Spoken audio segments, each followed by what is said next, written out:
जय माता दी, जय श्री राधा। आज गुप्त नवरात्रि का दूसरा दिन है। आज की इस वीडियो में आप गुप्त नवरात्रि के दूसरे दिन महाविद्या, माँ तारा और माँ ब्रह्मचारिणी की कथा सुनेंगे। गुप्त नवरात्रि के दूसरे दिन माँ तारा की पूजा करने का नियम है। महाविद्या माँ तारा जीवन में आने वाली सभी विपत्तियों, आकर्षण, संकटों से मुक्ति दिलाने वाली है। माँ तारा की साधना पूर्ण रूप से अघोरी साधना होती है। माँ तारा की साधना करने से मनुष्य को लौकिक सुख के साथ साथ शांति और समृद्धि भी प्राप्त होती है। माँ तारा अपने सभी भक्तों और उपासकों की सभी मनोकामनाओं को पूर्ण करती है। इसके अलावा माँ तारा धन से जुड़ी समस्याओं को भी दूर करती है, मुक्ति प्रदान करने वाली देवी है। बौद्ध धर्म में माँ तारा की उपासना को बड़ा महत्वपूर्ण माना गया है।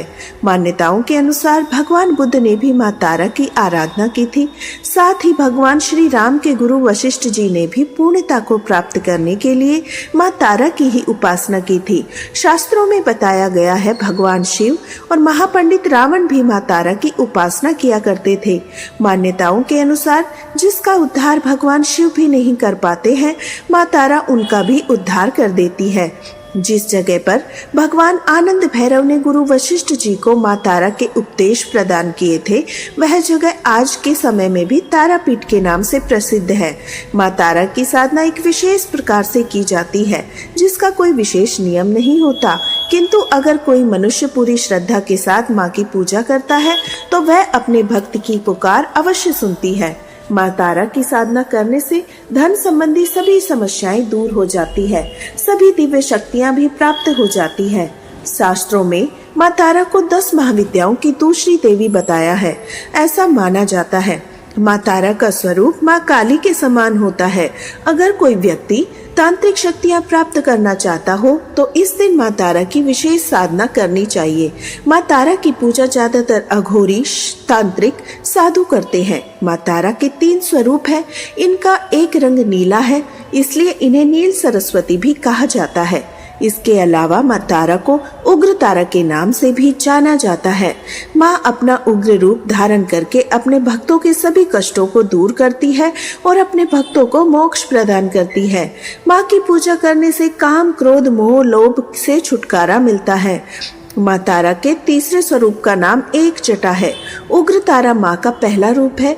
इस रूप में अपनी भयानक और उग्र ऊर्जा की वजह से वह विश्व में विख्यात है। माँ तारा के अंदर समस्त तामसिक गुण मौजूद है। यह अपने भक्त की कठिन से कठिन परिस्थितियों में भी सहायता करती है। उग्र तारा किसी भी प्रकार के संकटों का नाश करती है। साथ ही बुद्धि, बल, विवेक को जागृत करके अपने भक्तों को विनाशकारी परिस्थितियों में रास्ता दिखाती है, उनकी सहायता करती है।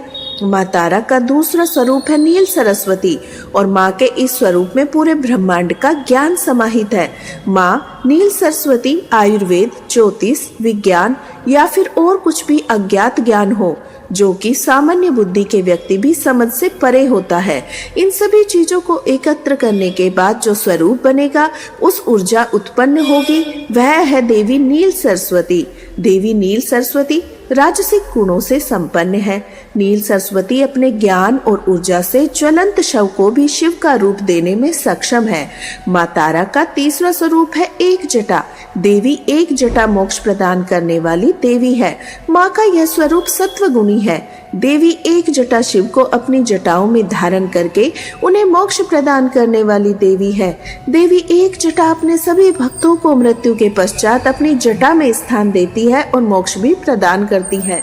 माँ तारा का मंत्र नील कांच की माला से 12 बार जप करना चाहिए। मंत्र है ओम ह्रीं क्लीं हुम फट माँ तारा की पूजा है। माँ तारा की पूजा हमेशा रात के समय की जाती है, इसलिए अगर माँ की पूजा कर रहे हो तो हमेशा अर्धरात्रि में करें। माँ तारा की पूजा हमेशा एकांत कक्ष में करें, जहाँ आपके अलावा कोई दूसरा न हो। माँ की पूजा करने से पहले स्नान करें, इसके बाद एक सफेद रंग की धोती धारण करें। माँ तारा की पूजा में कभी भी सिले हुए वस्त्र नहीं पहनने चाहिए। अब पश्चिम की ओर मुख करके बैठ जाइए। अपने सामने एक चौकी रखिए, उस पर गंगा जल छिड़क कर शुद्ध जल लीजिए। चौकी पर गुलाबी रंग के पुष्प रखिए, गुलाबी रंग का वस्त्र बिछाइए। अब चौकी पर तारा यंत्र की स्थापना करें। इस यंत्र के चारों तरफ चावल की 4 ढेरियां रखें। चावल की चारों ढेरियों पर एक एक लौंग रखें। इसके बाद तारा यंत्र के सामने घी का दीपक प्रज्वलित करें। दीप प्रज्वलित करने के बाद विधि विधान से माँ तारा के मंत्रों का जाप करें। जाप करने के बाद श्रद्धा पूर्वक माँ तारा की कथा सुने। कथा सुनने के बाद माँ तारा की आरती करें। पूजा करने के बाद पूजा में इस्तेमाल की गई सभी सामग्री को अगले दिन पूजा करने से पहले किसी बहती नदी में प्रवाहित कर दे, या फिर कोई इस सामग्री को पीपल के पेड़ के नीचे जमीन में गहरा गड्ढा खोदकर दबा देना चाहिए। माँ तारा की पौराणिक कथा के अनुसार देवी तारा का जन्म मेरू पर्वत के पश्चिम भाग में चोलना नदी के किनारे हुआ। मान्यता के अनुसार देवी तारा की उत्पत्ति तट पर हुई। हैग्रीव नाम के दैत्य के वध के लिए देवी महाकाली ने नील वर्ण धारण किया। महाकाल संहिता के अनुसार चैत्र शुक्ल अष्टमी में देवी तारा प्रकट हुई। इस कारण यह तिथि ताराष्टमी कहलाती है। चैत्र शुक्ल नवमी की रात्रि तार रात्रि कहलाती है। सबसे पहले स्वर्गलोक के रत्नदीप में वैदिक कल्पोक्त तथ्यों तथा वाक्यों को देवी काली के मुख से सुनकर भगवान शिव अपनी पत्नी पर बड़ा प्रसन्न हुए। भगवान शिव ने देवी पार्वती को बताया कि आदि काल में भयंकर राक्षस का विनाश किया, तब आपका यह स्वरूप तारा नाम से विख्यात हुआ। उस समय आपका रूप बड़ा ही विकराल था। आपका यह रूप देखकर सभी देवता भयभीत हो गए। अपने इस विकराल रूप में आप नग्न अवस्था में थी, इसलिए आपकी लज्जा के लिए ब्रह्मा जी ने आपको व्याघ्र चम्र प्रदान किया। इसी कारण से आप लंबोदरी नाम से विख्यात है। तारा रहस्य तंत्र के अनुसार भगवान राम केवल निमित्त मात्र ही थे। वास्तव में भगवान राम की विध्वंसक देवी तारा ही थी, जिन्होंने लंकापति रावण का वध किया था। तो यह थी महाविद्या माँ देवी माँ तारा की कथा। सभी प्रेम से बोलिए महाविद्या माँ तारा की जय। अब सुनिए माँ ब्रह्मचारिणी की कथा।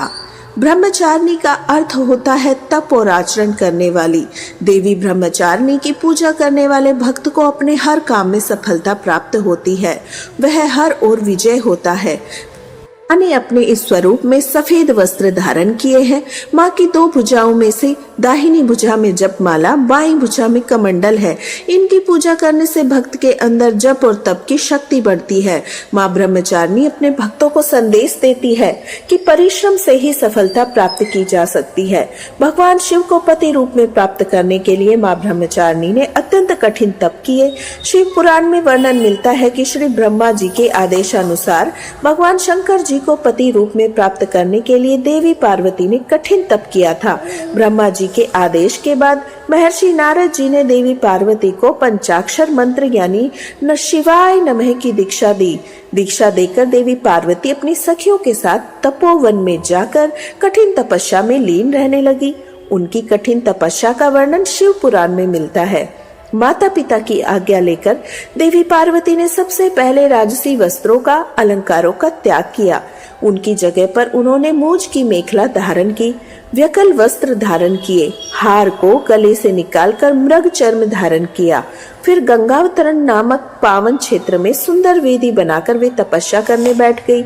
अपने मन और सभी इंद्रियों का निग्रह कर सभी इंद्रियों को अपने वश में कर देवी पार्वती ग्रीष्म काल में अपने चारों ओर अग्नि जलाकर बीच में बैठ गई।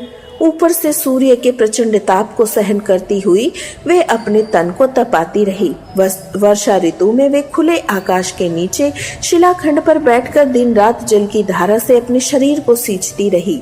भयंकर शीत ऋतु में जल के बीचों बीच रात दिन बैठकर उन्होंने कठिन तप किया। इस प्रकार निराहार रहकर देवी पार्वती ने पंचाक्षर मंत्र का जाप करते हुए सकल मनोरथ पूर्ण करने वाले भगवान सदाशिव के ध्यान में अपने मन को रमा दिया। अपनी पुत्री को विवाह लायक देखकर माता मैना और पिता हिमालय को अपनी पुत्री के विवाह की चिंता हुई। इतने में महर्षि नारद राजमहल आ पहुंचे। अपने महल में महर्षि को विराजमान देखकर राजा रानी ने अपनी पुत्री के भविष्य के बारे में पूछा। त्रिकालज्ञ सर्वज्ञ तुम गति सर्वत्र तुम्हारी कहूँ सुता के, दोष गुण मुनिवर हृदय विचारी नारद जी ने देवी पार्वती का हाथ देखकर भविष्यवाणी की। सब लक्षण संपन्न कुमारी, होई संत तै प्रिय पियारी, सदा अचल एह कर अहिता, एह तेज सपै पितु माता राजा। हिमालय ने प्रश्न में बेटी के अवगुण पहले पूछे थे, किंतु देवर्षि ने पहले पार्वती जी के गुणों का बखान किया। नारद जी चतुर और मनोवैज्ञानिक व्यक्ता थे। वे सबके मन की बात पढ़ लेते थे, इसलिए देवी पार्वती के माता पिता से वे उनके दिव्य गुणों की चर्चा करते हैं। सद्गुणों की एक लंबी सूची नारद जी ने उनके सामने प्रस्तुत की। लेकिन जब देवी पार्वती के पिता ने पूछा, हे देवर्षि, मेरी पुत्री में अगर कोई दोष हो तो वह भी बतला दीजिए। तब देवर्षि नारद बोले, सुनहु जे अब अवगुण दुई चारी, यानी कि आपकी पुत्री में 2-4 अवगुण भी हैं, इन्हें भी आप सुन लो। जोगी अटल अकाल मन, नगन अमंगल वेश, अस स्वामी यह कहाँ मिलही, परिहस्त असरेख। नारद जी कहने लगे, पार्वती पुत्री तो सर्वगुण संपन्न है, किंतु इनका पति जटाजूट धारी दिगंबर और अमंगल वेश वाला होगा। नारद जी के मुख से ऐसी बात सुनकर देवी पार्वती के माता पिता बड़े उदास हुए, किंतु देवी पार्वती को मन ही मन बड़ी प्रसन्नता हुई। जो विवाहु शंकर सन होहि, दोषहु गुण सम कहे सब कोई। नारद जी ने पार्वती के माता पिता को समझाया, जिन दोषों का वर्णन मैंने किया है वे सब शंकर जी में है। अगर पार्वती जी का विवाह भगवान शंकर से कर दिया जाए तो यह दोष भी गुण में बदल जाए। समृत कहु नहीं दोष गोसाई, रवि पावक सुरसरी किनाई। अंत में नारद जी ने माता पिता से यह तक कह दिया कि शिव जी को छोड़कर संसार में आपकी पुत्री के लिए कोई दूसरा वर नहीं, किंतु आशुतोष होने पर भी शंकर जी दुराध्य है, यानी कि शंकर जी कठोर तपस्या से प्रसन्न होते हैं। उनको प्राप्त करने का एक ही उपाय है कि पार्वती जी वन में जाकर कठिन तपस्या में लीन हो जाए। तब देवर्षि नारद की प्रेरणा से अपने माता पिता की आज्ञा लेकर देवी पार्वती हिमालय के गहन वन में तपस्या करने गई। पार्वती जी के तप में हट से अधिक शिव को प्राप्त करने का अनुराग है, इसलिए शिव जी के चरणों का ध्यान करते हुए उन्होंने सभी प्रकार के सुखों का त्याग किया। भगवान शिव के चरण कमलों में नित्य नूतन अनुराग होने के कारण अब तो उन्हें अपने शरीर की भी सुधि नहीं रही। उन्होंने तन और मन से पूरी तरह अपने आप को तपस्या में लीन कर लिया। 1000 वर्ष तक मूल और फल और 100 वर्षों तक केवल शाक का आहार किया। कुछ दिन उन्होंने केवल पानी और हवा का सेवन किया। कुछ दिन के बाद वृक्ष से गिरी हुई बेल की सूखी पत्तियां खाकर 3000 वर्ष बिताए। जब देवी पार्वती ने सूखी पत्तियां भी खाना बंद कर दिया तब उनका नाम पड़ गया अपर्णा। तभी देवी पार्वती की इस कठिन तपस्या को देखकर आकाशवाणी हुई, हे देवी, तुम्हारे मनोरथ पूर्ण हो गए, तुम हठ और तप छोड़कर अपने घर चली जाओ। भगवान शंकर तुमसे मिलने जल्द आएंगे। इसके बाद एक दिन भगवान शिव ने देवी की तपस्या से प्रसन्न होकर उन्हें दर्शन दिए, उन्हें अपनी पत्नी के रूप में स्वीकार करने का वचन दिया। कठिन तपस्या में लीन रहने के कारण सभी प्रकार के सांसारिक सुखों का त्याग करने के कारण ही माँ के इस रूप की पूजा की जाती है। माँ ब्रह्मचारिणी की पूजा करने से सभी प्रकार की सुख समृद्धि की प्राप्ति होती है और मनोरथ पूर्ण हो जाते हैं। जय तारा तुम जगत विख्यात, ब्रह्माणी रूप सुंदर भात, चंद्रमा कोहनी ब्राजत, हंस रूप बन माँ तुम आई, कनक वाले केशों में धूप दीप फिर सजे, कंबल नीला वस्त्र सुंदर, चरणों में अंगूर सजे, चंदन बासम बिलोचन पर, बेल पत्राणी माला धरू, भक्तों के काज रखो शंकर मंदिर विशेष आयु। जय तारा तुम जगत विख्यात, ब्रह्माणी रूप सुंदर भात। जय माता दी।